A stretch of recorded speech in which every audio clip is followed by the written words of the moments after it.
French in Action, Lesson 1.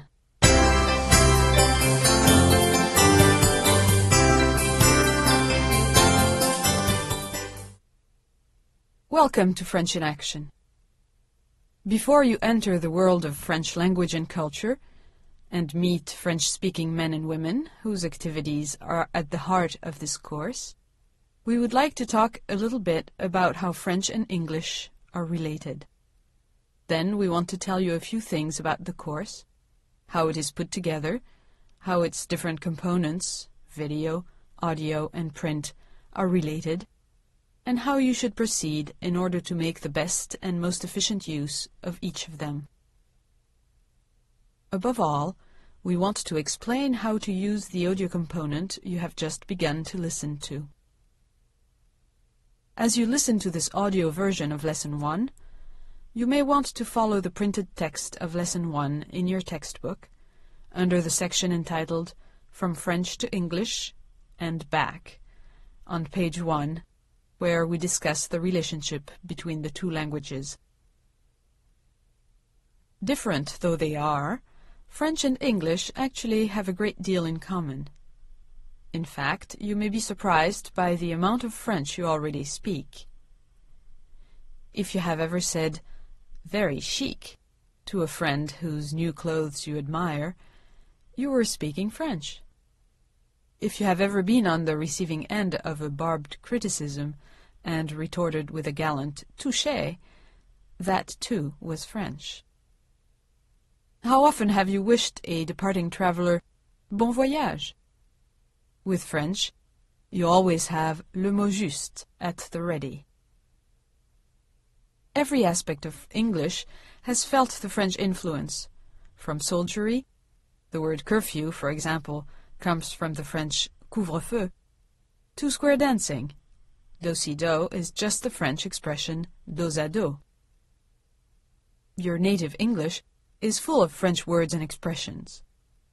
So much so that it has been claimed, not entirely in jest, that 60% of the English language is nothing but mispronounced French.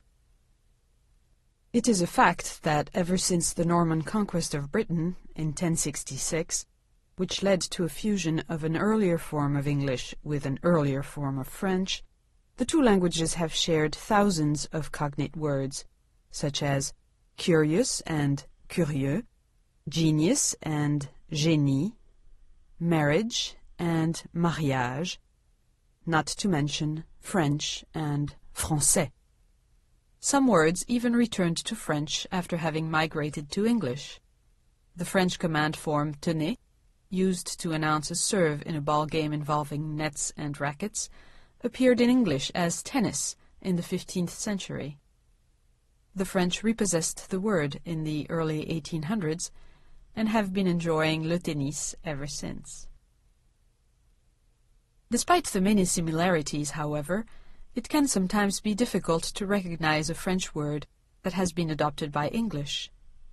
One reason this is true is that English speakers have habits of pronunciation that are quite different from those of the French. For instance, speakers of French tend to say each syllable of a word with the same intensity.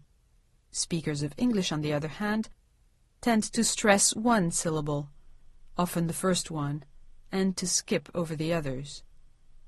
So when French speakers say the word capitaine, they stress all three syllables equally, capitaine. But when English speakers appropriated this word, they pronounced it in their own way, stressing the first syllable so much that the second syllable disappeared altogether, captain. The same thing happened to the French words cabestan, which became capstan in English, compartiment, which became compartment in English, and gouvernement, government in English. And there are many more. French words that have crossed over to English can also be difficult to recognize because they are spelt differently. Differences in spelling often reflect differing habits of pronunciation, but they are due as well to the fact that many French words passed into English centuries ago and kept their original spelling in the new language, while the spelling of the French originals evolved over time. This is true, for example, of many words that now have a circumflex accent, the little pointed hat that sometimes sits over French vowels. In modern French, the circumflex replaces an S that appeared in older forms of these words. In their English equivalents, the S is still present. The French word forêt, with a circumflex accent over the E, corresponds to the English forest, with an S. The French hâte corresponds to the English haste, mât to mast, côte to coast, bête to beast, and fête to feast. French words ending in e and i often correspond to English words ending in y. Cité corresponds to city, éternité to eternity, bébé to baby, biologie to biology, and envie to envy. Many French words ending in ieux correspond to English words ending in ious.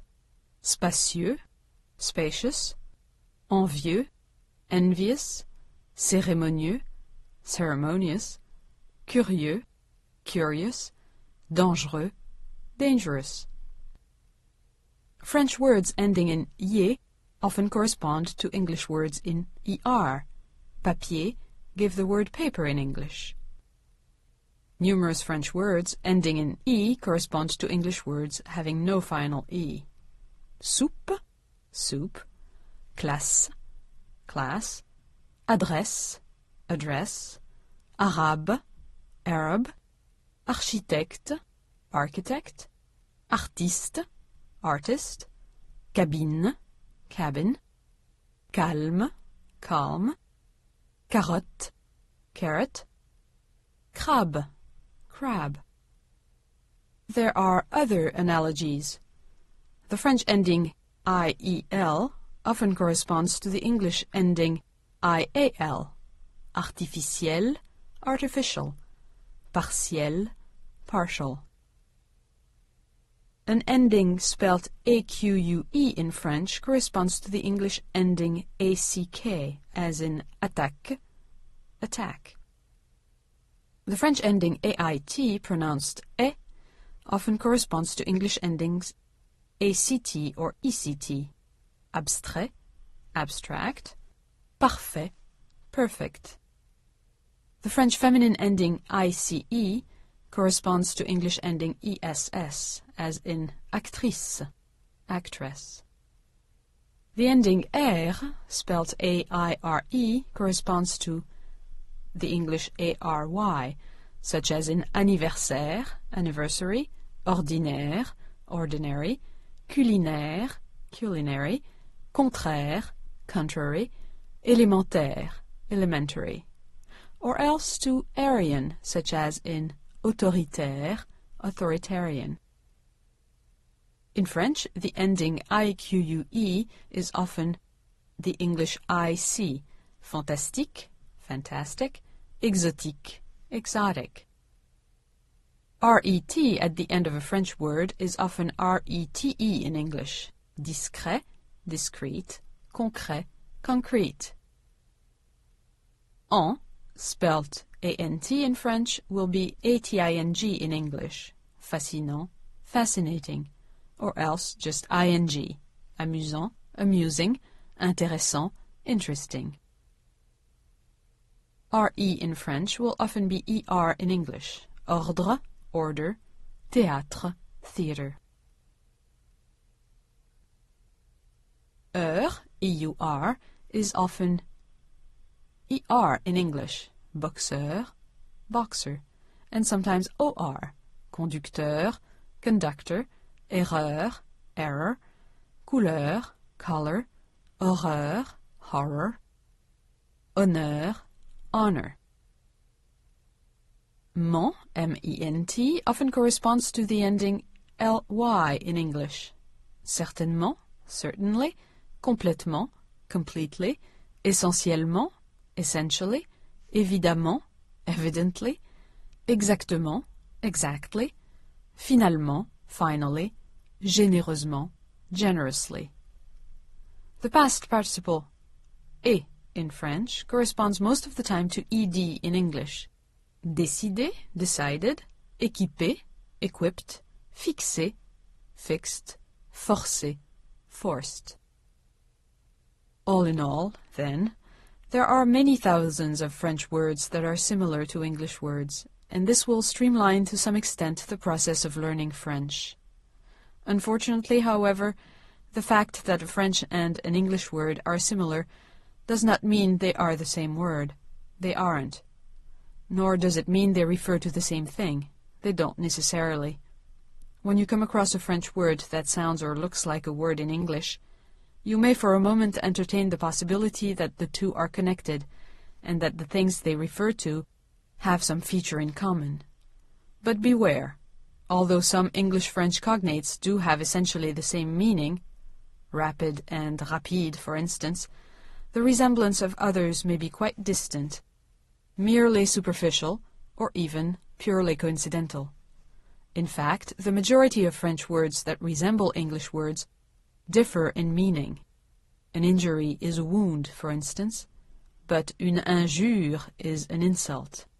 The French verb prétendre refers to making a claim or an assertion, not indulging in make-believe. The patron of an establishment is its owner, never its customer.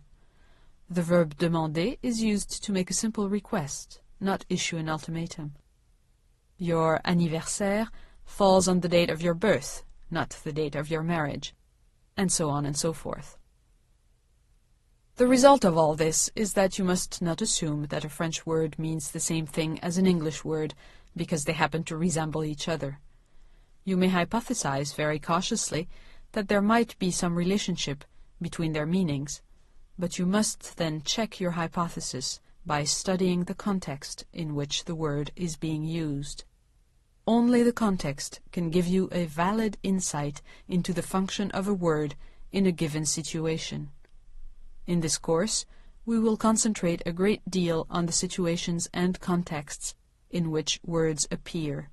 They are the real keys to meaning. Now, let's take a look at the components of this course: the video, the audio, and the print. And let's talk a bit about how to use them. The video component of the course contains 52 programs, each about 30 minutes long. These video programs are the basis for the 52 lessons of the course. The first video program, corresponding to Lesson 1, is very different from the other 51 programs. For one thing, it is narrated in English. It is an introduction to the course. The 51 video programs that follow are the ones that actually teach. Each program contains an episode of a continuous story structured to permit progressive assimilation of the French language. In lessons 2 through 8, you will meet the characters and become familiar with the basic situations out of which this long saga will emerge. The tale of Mireille and Robert will become your story, and you will participate in it. We strongly urge you to watch the installment of the video program for each lesson, as it is broadcast on television or from a video cassette, before you read the text of that lesson or work with any other component of the course. Seeing the story will help you follow the plot and understand what is going on in each situation. Every video program in this series also includes a section designed to help you figure out the meaning of key words in the story. You should view this section before beginning the corresponding lesson in the audio program, the workbook, and the textbook. You will absorb and retain more from each video program if you can view it more than once. If you're using the course via broadcast at home and have access to a video cassette recorder, tape the lesson off air. If the video programs are available in the Language Lab or Media Center, review them there, unless you can obtain a copy of your own. Remember that the purpose of the video program is to expose you in a preliminary way to the material of the lesson and to help develop your feel for communication in French. You won't need to take notes, and you should not worry if you don't understand everything you hear and see. Your objective is to get the gist of what is going on. You won't be expected to learn any word or structure in depth from the video program alone.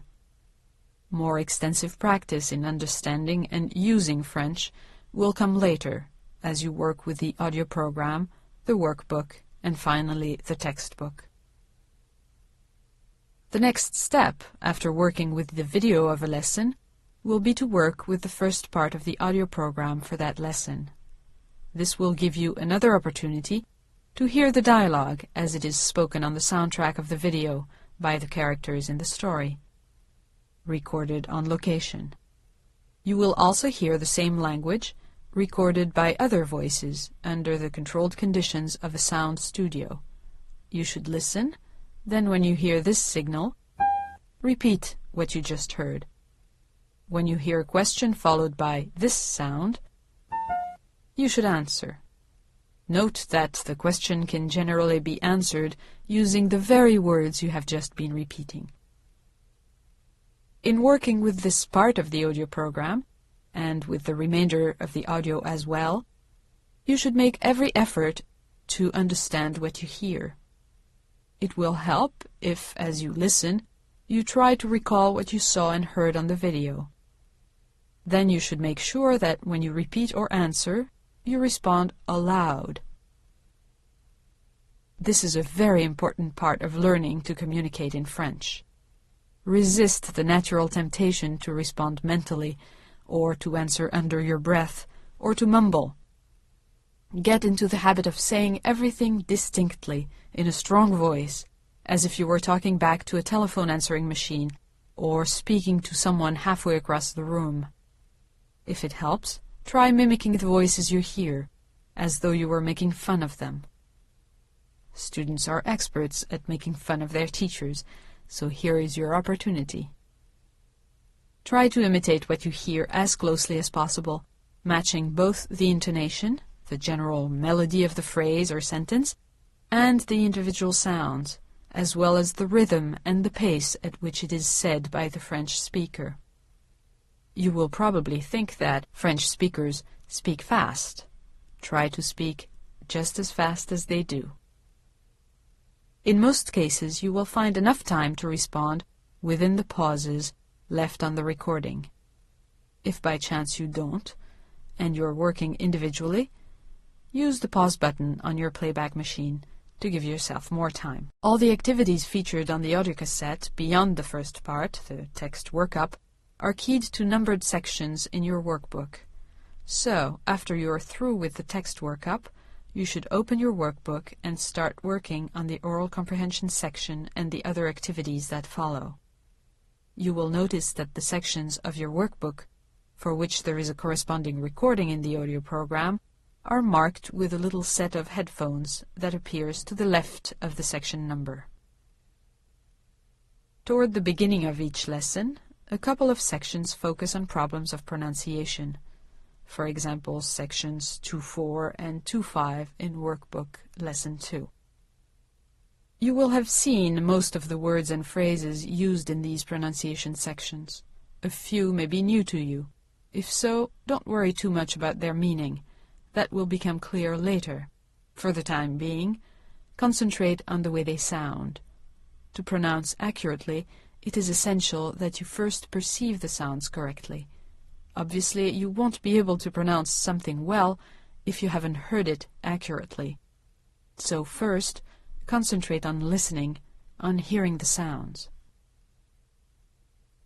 Although everything you hear on the audio cassettes beyond the text workup is reflected in the workbook, from time to time you may hear a few bars of music or brief side remarks that are not reproduced in print. They are there for relief and to test your ability to catch French on the fly. At the end of the audio cassette, you will often find some sort of authentic sound document, such as a joke, a few lines of a story, or a popular song, that are not reproduced in the workbook. Where they occur, these sound documents generally correspond to documents found in your textbook. We hope that they will increase your enjoyment of the audio program. Now, if you have not already done so, watch the video for Lesson 1. After that, you should be ready to watch the video for Lesson 2 and to work with the first part of the audiocassette for Lesson 2. Have fun, amusez-vous, and bonne chance!